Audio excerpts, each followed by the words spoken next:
नमस्कार, आप देख रहे हैं आरडी न्यूज़। मैं हूँ योगेश चक्रवर्ती। बिहार में बहार है, नीतीश कुमार है और कुर्मी और भूमिहार का राज है।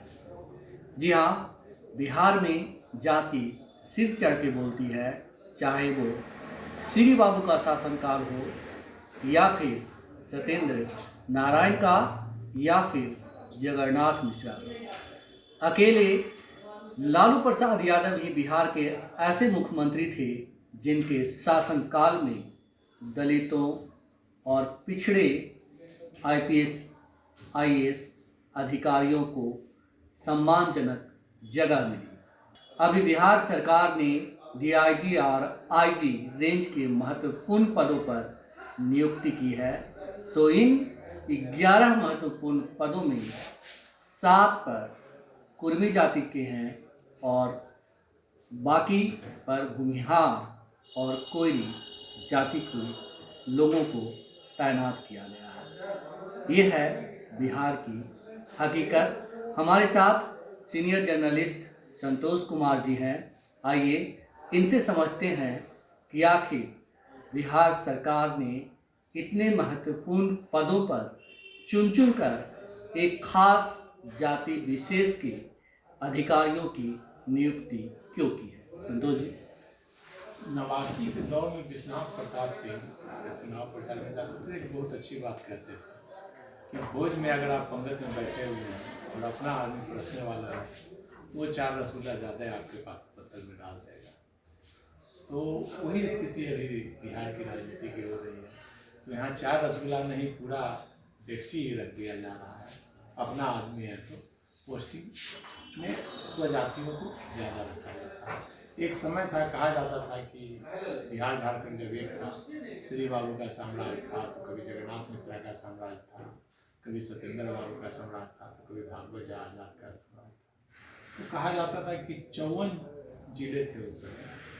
तो 54 जिलों में से 48 जितने जिले होते थे उस समय, उसमें से डीएम या एसपी कोई ना कोई स्वजातीय रहता।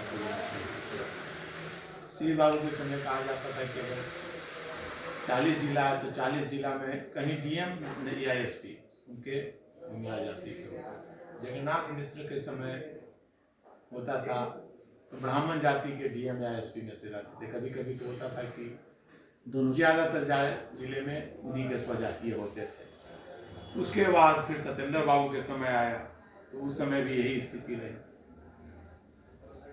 तो उसकी तुलना में देखा जाए तो नीतीश कुमार के समय में ऐसा तो नहीं है। 54 जिला में उनके स्वजातीय डीएम एसपी तो नहीं है, लेकिन हाँ, जो महत्वपूर्ण पदों पर लिया गया है डीआईजी रेंज के, तो उसमें ज़्यादातर कुर्मी जाति के ही लोगों को रखा गया है। अब जैसे कुंदन कृष्णन जी एडीजी हेडक्वार्टर बनाया गया है। इसके बाद कुंदन जी को एक और अतिरिक्त प्रभाव दिया जाए, एसटीएफ का एडीजी भी बनाया गया है, जो कि काउंटर किया जाता है। जी, काउंटर स्पेशलिस्ट माने जाते हैं और इनका टारगेट कोई जाति विशेष के लोग ही रहते हैं। इनकाउंटर जो करा होता है। इसके बाद स्पेशल ब्रांच में स्पेशल ब्रांच के हेड बनाया गया है सुनील कुमार को। फिर आर्थिक अपराध इकाई, जिसमें कि कर्मचारी लोग फंसते हैं, अधिकारी फंसते हैं आर्थिक अपराध के मामले में, वो उसका भी प्रभार सुनील कुमार को दिया गया है। सीआईडी के हेड पारसनाथ जी को बनाया गया है। इसके बाद आज निगरानी अन्वेषण ब्यूरो का हेड जीएस गंगवार जी को बनाया गया है। सब नीतीश जी के स्वजातीय है। इसके बाद एसटीएफ का डीआईजी विवेकानंद जी को बनाया गया है। इसके बाद डीआईजी पूर्णिया मंडल जी को बनाया गया है। आईजी भागलपुर विवेक कुमार को बनाया गया है। फिर डीआईजी डेहरी अनसोन सत्य प्रकाश जी को बनाया गया है। डीआईजी बेगूसराय आशीष भारती जी को बनाया गया है। इनकी पत्नी गौतम मेश्रान को डीआईजी दरभंगा बना दिया गया है।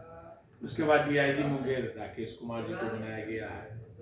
ये सब नीतीश जी के स्वजातीय हैं डीआईजी में। डीआईजी महत्वपूर्ण पद पर, जो कि काफ़ी प्रभावित करते हैं किसी भी निर्णय को लेने में।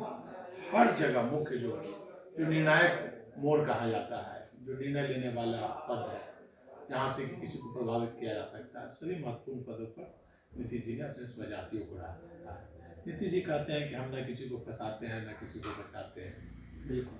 जाति धर्म से ऊपर उठकर काम करते हैं। लेकिन ये जो अभी पोस्टिंग हुई है, जो लिस्ट है, वो तो कुछ और ही बयां करती है। लेकिन हाँ, वो श्री बाबू, जगन्नाथ मिश्रा, भागवत झा आजाद और सत्येंद्र बाबू की तुलना में काफ़ी ही कम है जी। इसके बाद में देखा जाए लालू प्रसाद का कार्यकाल, उनको बोला जाता है कि बहुत जंगल राज, बहुत भ्रष्ट काल बोला जाता है। आम चर्चा है लालू प्रसाद के कार्यकाल। यादवों को आगे बढ़ाने की भी बात कही बहुत कही जाती जाती है। लालू प्रसाद के राज में एक चीज हुआ था कि सवर्णों की बहुत कम पोस्टिंग होती थी। जैसे आधे जिले में रहते थे, लेकिन आधे जिले में जैसे बिहार झारखंड मिला के 14 जिले थे, तो 54 जिले में 25-30 जिले में backward, schedule caste, schedule tribe की पोस्टिंग लालू प्रसाद के कार्यकाल में हुई। मतलब इस तरह से एक खास जाति विशेष की पोस्टिंग नहीं होती। जाति विशेष के उस समय लालू प्रसाद के कार्यकाल में उनके स्वजातीय लोग उतने थे नहीं, पढ़े लिखे उतने आगे थे नहीं, तो पोस्टिंग क्या करते जी। मतलब जो थे उनकी पोस्टिंग होती थी। हाँ, थाना में उनके स्वजातियों की पोस्टिंग होती थी। अपराध के मामले में लालू प्रसाद के स्वजातियों का दबदबा था, ये देखा जाता था। लेकिन ये पोस्टिंग जाति आधार पर पोस्टिंग श्री बाबू के समय जो शुरू हुई थी, वो सिलसिला अनवरत चला आ रहा है। लालू प्रसाद के समय हाँ, सामाजिक न्याय की सरकार बोली जाती थी लालू प्रसाद के समय, तो सही मायने में देखा जाए तो सामाजिक न्याय वो मजबूरी का सामाजिक न्याय कही है या उनकी राजनीतिक हिस्सेदारी कही है। तो आप पटना का एसपी एक समय में देखते थे, सुनील कुमार जो भी मंत्री हैं, शेड्यूल कास्ट से थे। राजबाला वर्मा डीएम बहुत दिनों तक रही, शेड्यूल ट्राइब से थी। इसी प्रकार 54 जिले थे बिहार में, तो 54 जिले में आप देखिएगा तो 30 से 35 जिले में शेड्यूल कास्ट, शेड्यूल ट्राइब, पिछड़ी जाति के लोगों की पोस्टिंग हुआ करती थी। DIG रेंज में भी लोगों की थी। हाँ, उस दौरान एक आज़ादी के बाद से लालू प्रसाद का एक कार्यकाल था जिसमें मतलब पिछड़ावाद हावी हुआ। मंडल और कमंडल का जो दौर शुरू हुआ, तो मंडल भारी पड़ा था और कमंडल पीछे पड़ा था। और आज फिर वही स्थिति है, पिछड़ावाद आज भी है। चंदू जी, मेरा एक सवाल है कि हम आम तौर पे पिछले तकरीबन 20 सालों से मीडिया से जुड़े हुए हैं, तो हम देखते हैं कि जब भी चाहे वो यूपी हो, मुलायम सिंह यादव की सरकार हो, अखिलेश यादव की सरकार हो, लालू प्रसाद यादव की सरकार हो, जब भी ट्रांसफ़र पोस्टिंग होती है उसके बाद मीडिया में जमकर खबरें बनती है कि एक खास जाति विशेष के लोगों को फलना पदों पे फलना जगह बिठा दिया गया और इतने दिनों से रखा जा रहा है, तो ये खबर होती है। लेकिन जो लिस्ट आज आपने गिनाया और जो नाम गिनाया, ऐसा मैंने कभी नहीं देखा था। तो ये तो एकदम एक तरह से कहें कि बिहार में कुर्मिस्तान है। देखिए, मैंने कहा ना कि VP सिंह बहुत अच्छी बात कहते थे कि भोज में पंगत में आप बैठे हुए हैं और अगर खिलाने वाला आपका जान पहचान का है तो 4 रसगुल्ला ज़्यादा आपके थाली में डाल देगा, सबको एक एक देगा, आपको 4 दे दे। तो शुरू से चला आ रहा है ये चीज़। आज कुर्मिस्तान कहिए तो कभी भूमिहार राज था, तो कभी राजपूत साम्राज्य था, कभी ब्राह्मणवाद हावी था। तो जिसकी जाति की सरकार रहती है उसका दबदबा हमेशा रहता है। और जाति के लोग भले आज बोलते हो कि जातिवाद समाप्त होने के कगार पर है, लेकिन जातिवाद देखा जाए तो और बढ़ता ही जा रहा है। जातिवाद पोस्टिंग होती है तो जाति देखकर, थानेदार भी कार्रवाई करते हैं तो जाति देखकर, अधिकारियों पर भी कार्रवाई, भ्रष्ट अधिकारियों पर भी कार्रवाई होती है तो जाति देखकर। आपने देखा होगा कि अभी सरकार में 4 IAS अधिकारियों पर कार्रवाई हुई, चारों शेड्यूल कास्ट से। मतलब पेरोल पर अपराधी को बेल मिल जाता है, लेकिन IAS अधिकारी सुधीर कुमार जेल में थे, उनके पिताजी का निधन हुआ लेकिन उनको बेल पेरोल नहीं मिला। तो जाति का गणित हमेशा हावी रहा है, आज़ादी के पहले हो या आज़ादी के बाद। हाँ, जातीय भेदभाव थोड़ा कमा है। तो पहले जो जातिवाद था कि कुआं पर नहीं चढ़ने दिया जाता था, मंदिर में प्रवेश नहीं करने दिया जाता था, उसमें कमी आई है। जी जी जी, सामाजिक रूप से थोड़ी कमी आई है, लेकिन जातीय ताना बाना आज भी हावी है। और सही मायने में देखा जाए तो ये तो एक ऊपरी लेवल का है। नीचे स्तर पर जाइएगा तो सही मायने में आज़ादी के बाद जो स्थिति थी आज भी वही स्थिति है। उस समय भूमिहार स्थान था, चाहे राजपूतिस्तान था या ब्राह्मण स्थान था, तो आज आप उसको स्थान कह सकते हैं। उस मायने में देखिएगा उस तुलना में कमी अभी संतोष जी, संतोष जी, अभी बिहार में 2025 में विधानसभा के चुनाव भी होने हैं, तो क्या ये जो मोर्चेबंदी की गई है, आपने कहा कि 11 में से 7 जो है, कम से कम 7 जो रेंज है वहाँ पे कुर्मी समुदाय के डीआईजी, आईजी जो है नियुक्त किए गए हैं। क्या ये चुनाव को देखते हुए ऐसा किया गया है? निश्चित तौर पर कोई भी व्यक्ति होता है तो विश्वासी लोगों को अपने साथ रखता है। चुनाव का समय हो या कोई मंत्री बनता है तो अपनी जाति स्वजाति को रखता है, अपने विश्वासी जो रखते हैं उसको रखता है, ताकि उसका बात लीक ना हो, उसके खिलाफ कुछ काम ना हो। तो नीतीश जी भी कर रहे हैं तो वही काम कर रहे हैं जो श्री बाबू ने किया, जो जगन्नाथ मिश्र ने किया, जो सत्येंद्र बाबू ने किया, वही काम नीतीश कुमार भी कर रहे हैं। तो अपने स्वजातीय लोगों को रख रहे हैं तो निश्चित तौर पर उसका फायदा तो चुनाव में तो निश्चित तौर पर ही मिलेगा। स्वजातीय जो भी रहते हैं उनके कैंडिडेट रहेंगे तो उसका 10% फायदा तो मिलता ही ना है। जी जी जी। बड़े ओहदे पे कुर्मी समुदाय के बाद किस जाति विशेष की जाति को नीतीश जी ने महत्व दिया है? ये कुर्मी के बाद नीतीश जी का शुरू से लगाव रहा है, लव कुछ समीकरण लेके चलते हैं। कुर्मी के बाद कोई, उसके बाद जो उनके करीबी नवरत्न हैं, भूमियार, ब्राह्मण, यही लोग उनके इर्द गिर्द रहते हैं। तो नीतीश जी की सरकार देखिए, पहले था मंडल और कमंडल की लड़ाई। तो भारतीय जनता पार्टी ने कमंडल का सहारा लिया, कमंडल में मंडल के नेता नीतीश कुमार को बैठा लिया। तो अभी मंडल और कमंडल की मिली जुली सरकार है। तो मंडलवादी नेता के जाति के भी हैं और कमंडल वाले भी हैं। तो दोनों जातियों के, मंडल और कमंडल की मिली जुली सरकार है और मंडल और कमंडल की मिली जुली पोस्टिंग होती है। कुछ सवर्णों की पोस्टिंग होती है, आप बैकवर्ड में लव कुछ समीकरण है उनका, उसके बाद तो बाकी कुर्मिस्तान ही है।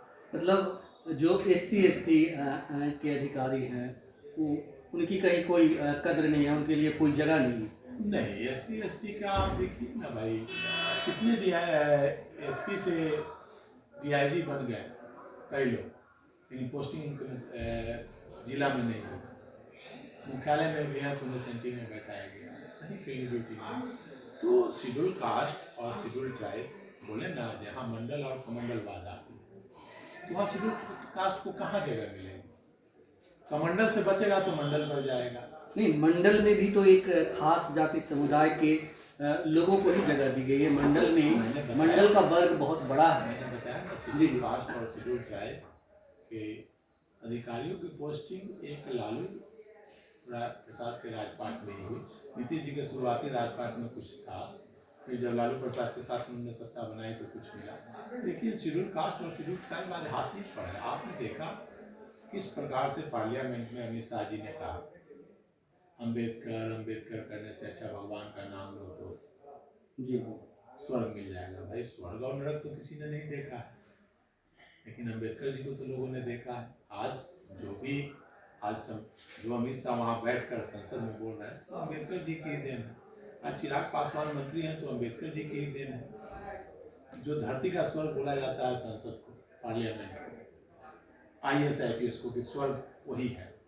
तो जो भी शेड्यूल कास्ट हो, चाहे पिछड़ी जाति के लोग हैं, तो अम्बेडकर जी के द्वारा दिए गए आरक्षण के कारण ही, अम्बेडकर जी ने जो संविधान में जगह दी, उसके कारण ही आज स्वर्ग का सुख भोग रहे हैं।